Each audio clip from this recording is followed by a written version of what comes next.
द्वारा प्रकम्पित होउछि पीठ आमर ये उद्योगट आज आमर ये उद्योगट धाम और सुंदर ऐतिहासिक पीठ होउछि आम ये उद्योगट कल्की लीला किछि प्रकाश पाइब तत्सहित गुरु श्री जगन्नाथ ब्रह्म नाम तत्व हृलिंग श्रीलिंग क्लीं दाम ये ब्रह्म नाम द्वारा मध्य सुंदर बगीचा मध्य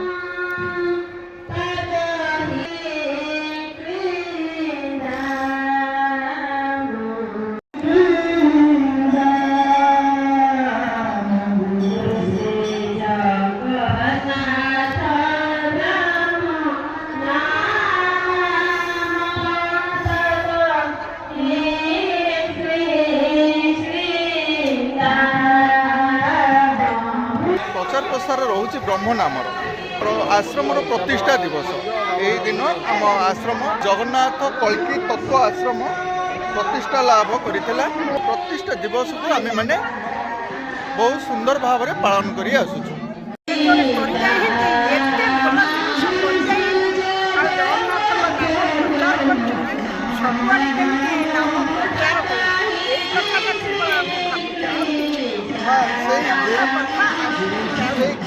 गुरुतर प्रचार तो ब्रह्म नाम दे जाइए ब्रह्म नाम द्वारा तो आम भक्ति करने चाहूँ ना आज्ञा आशा ही आम रोचे ये कलिकाल पारि होगापी जदि प्रकृत में ब्रह्म नाम सत्य अटे तो निश्चित आम ये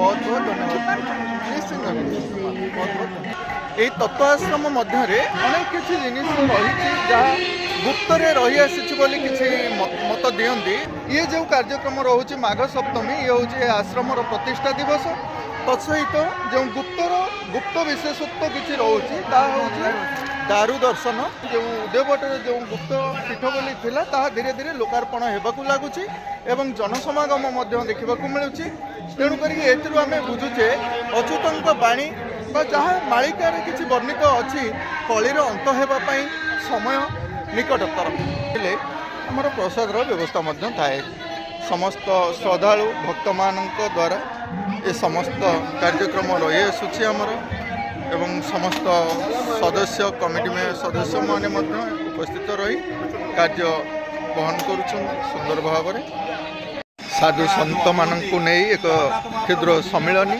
आम जगन्नाथ तत्व आश्रम आज सुंदर ये वातावरण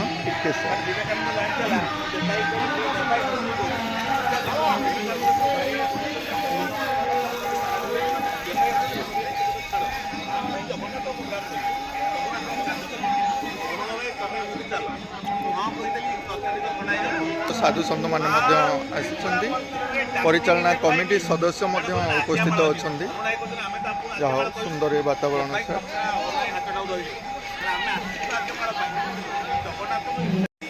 आम जानी रखीचे कहीं आम हिंदू संस्कृति मध्य आमर गुप्त रहस्य किसी उद्योगटे रही आई से गुप्त सत्यता कौन जानापी मनरे गुप्त धाम अटे आमर ये उद्योगट धाम काठ पाषाण कथा कह ही अच्छी गुप्तरे यार लोकार्पित होगाकू जाऊँगी कहीं देखिपे जनसमागम साधु सन्यासी साधु सन्त मानकर जो समावेश आम ये देखा मिलूँ अति सुंदर वातावरण आनीदे आगंतुक भविष्य सत्य कौन कलिर अंत समय आसी निकटतर आसतु जाना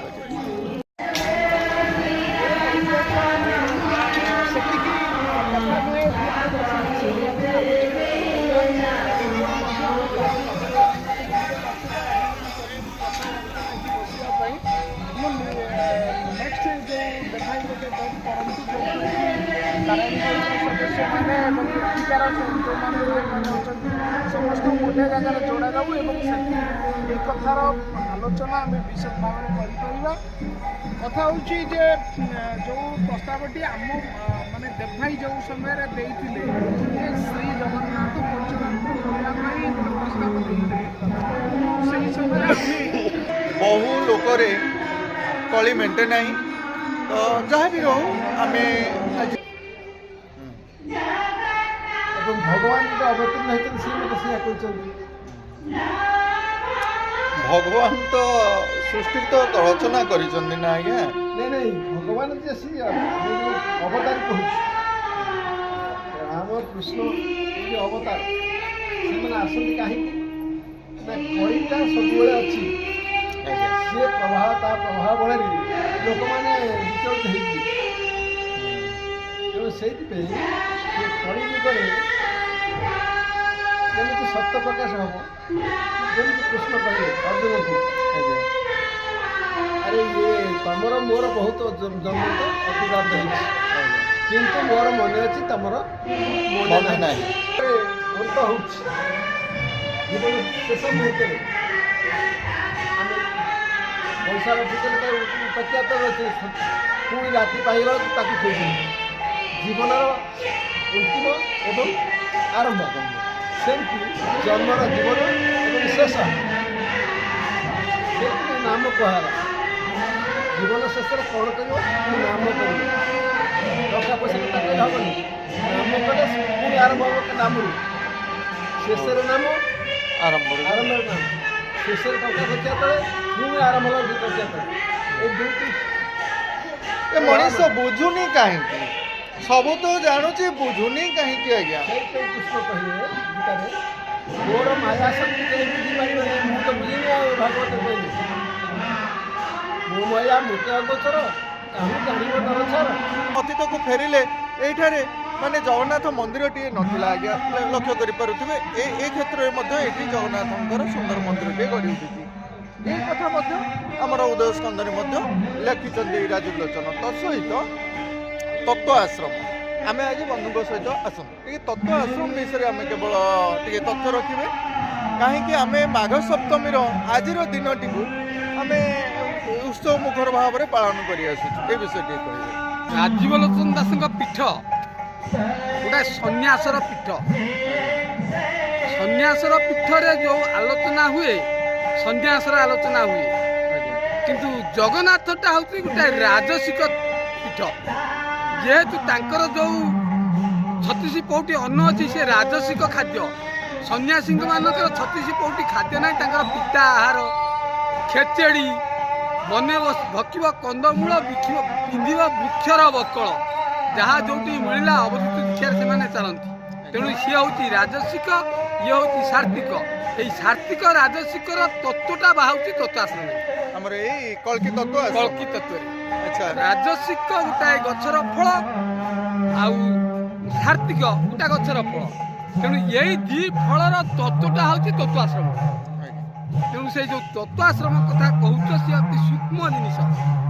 সেই তত্ত্বକୁ যেତେବେଳେ ଏ জীব জাଣିব, তত্ত্ব জাଣିলে ତୁଟେ ଭ୍ରାନ୍ତି ହବ ସାଗରୁ ତରି ଯାନ୍ତି। ये राजसिक वाला जगन्नाथ वाला तरीबेनी, ये सार्थिक वाला जो मुनि ऋषि तपस्या कर बसिक जोगारूढ़ कर सी तरीबेनी, किंतु तत्व भितर को जी जीव से ही तर। भागवत कथा कही तत्व जानिले तुटे भ्रांति, ये दीटाक भ्रांति, किंतु सेटा को जो जना जाकि तार शेष संकल्प तत्व पहुँचब से तुम भ्रांति सर, से तुम ज्ञान उदय हम। जो ज्ञान बड़े ज्ञान अग्नि सर्वदग्धेषु न शुद्धि न क्रिया, जो क्रियाकर्म जगन्नाथ अच्छी लगे आंकर शुद्धि क्रियाकर्म ना से भी लगे। ज्ञान अग्नि हृदय जलुची से सब परिवर्तन करदेव, से समस्त आलोकित करदेव, से तत्व।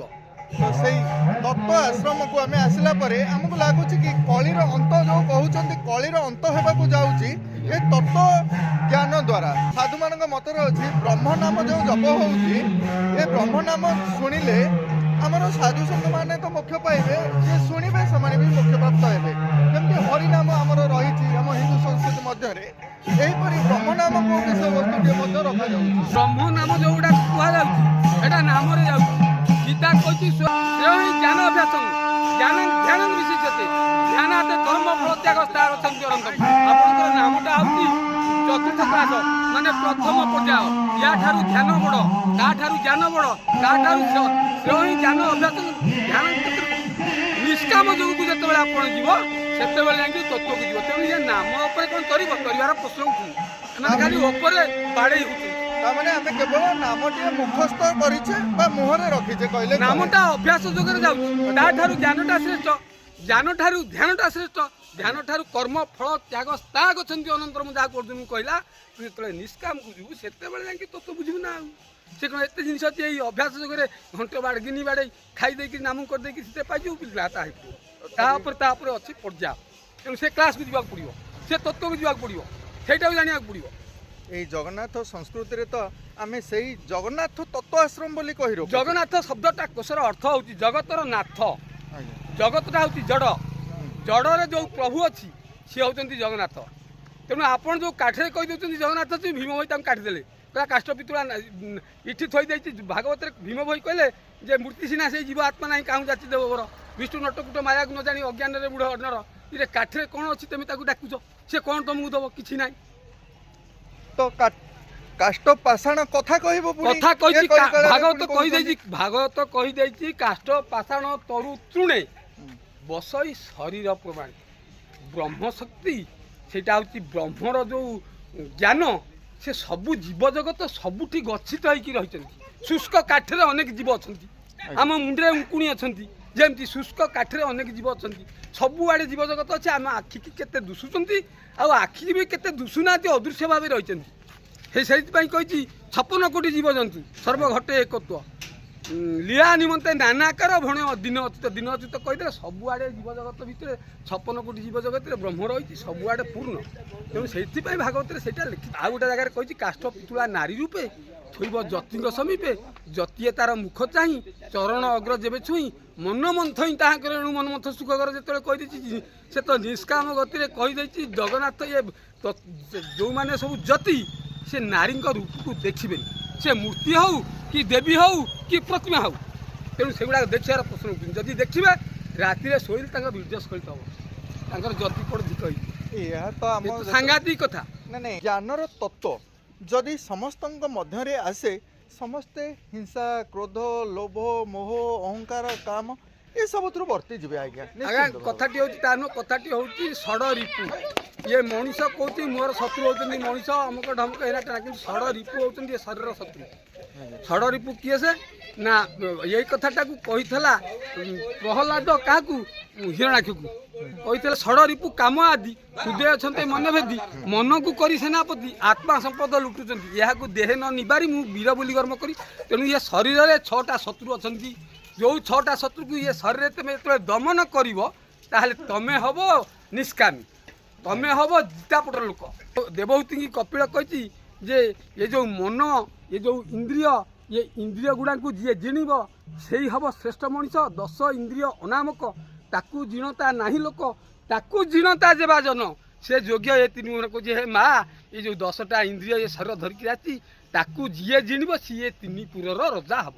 ତା ମାଆକୁ ପୁଅ ଏକଥା ବୁଝେଇଛି। ତେବେ ମନ ଯେତେବେଳେ ଇଏ ଶରୀର ଭିତରେ ଇନ୍ଦ୍ରିୟଙ୍କ ଭିତରେ ଶ୍ରେଷ୍ଠ, ଇଏ ଏଇ ଷଡ଼ ରିପୁରେ ବନ୍ଧା ହେଇକିରି ରହିଛି। ତେଣୁ ଏଇ ଷଡ଼ ରିପୁକୁ ଯେତେବେଳେ ସେ ଦମନ କରିବ ସେତେବେଳେ ସେ ଉଞ୍ଚୁକୁ ଉଠିବ, ସେତେବେଳେ ସେ ନିଷ୍କାମକି ଯିବ, ସେତେବେଳେ ସେ ତାର ଚେତନା ସ୍ତରରେ ଚାଲିବ। ତେଣୁ ଚେତନା ସ୍ତରରେ ଯେତେବେଳେ ଇଏ ଜୀବ ଚାଲିବ, ସେଇ ଚେତନା ଯେତେବେଳେ ହତ ହେଉଛି ଏ ମଣିଷ ମରୁଛି, ତାର ଚେତନା ଥବ, ସେ ମରିବ, ସେ ହେବ ଉତ୍ତରାୟଣ। ଚେତନା ଆସିଲେ ସେ କ'ଣ ଜ୍ଞାନ ପ୍ରାପ୍ତି ହେଇପାରିବ?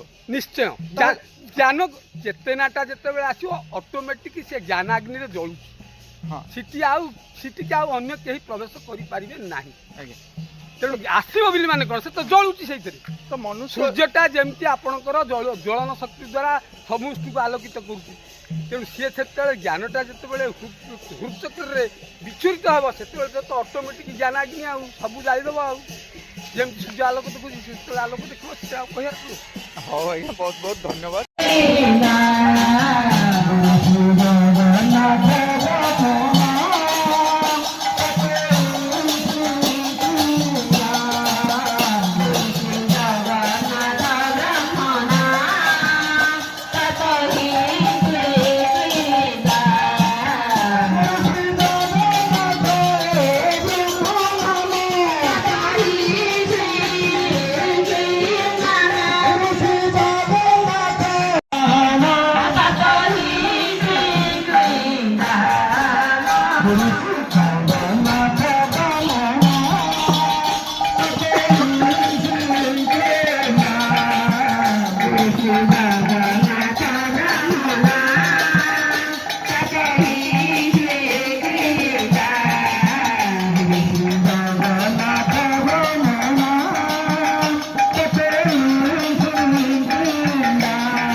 श्यामा